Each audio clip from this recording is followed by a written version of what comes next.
Barkanmu da warhaka, sunana Dr. Aisha kuma yau zan yi magana akan kwayoyin da ake bayarwa wurin awo.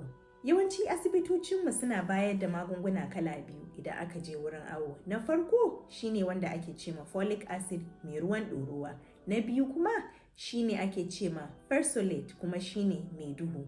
To me amfanin waɗannan ƙwayoyin kuma me suke yi ma jikin mai ciki da kuma jikin ɗan da take ɗauke da shi? Folic acid wani sinadari ne wanda jikin jariri ke buƙata domin sarrafa ƙwaƙwalwa tare da lakka. Binciken kimiyya ya nuna mana cewa a cikin watanni 3 na farko ake halittan ƙwaƙwalwa tare da lakka.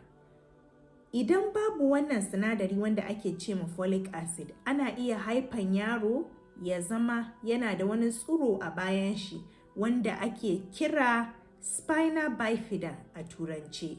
Wannan ciwo na Spina bifida yana iya sa yaro ko yarinya ta samu matsala wurin tafiya, matsala wurin yin fitsari, matsala wurin yin bayan gida. Wata sa'a kuma ba tsuron ciwo ake gani a baya ba, wata sa'a kawai za a ga wani irin taruwan gashi ne dunkuli a baya, ko kuma a ga cewa wurin bayan yaron ya yi wani iri bai kama da na sauran yara. To shi fersolate kuma yana ɗauke da wani sinadari da ake ce ma iron.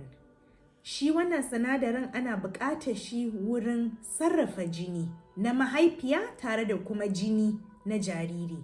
Idan babu wannan sinadarin na iron, mai ciki za ta zama ba ta da jini, yaro za a iya haifan shi ƙarami shi ma baya da jini, ko kuma a haifo yaro marasa lafiya. Shi yasa masu ciki don Allah a riƙa shan ƙwayoyin da ake badawa wurin awo.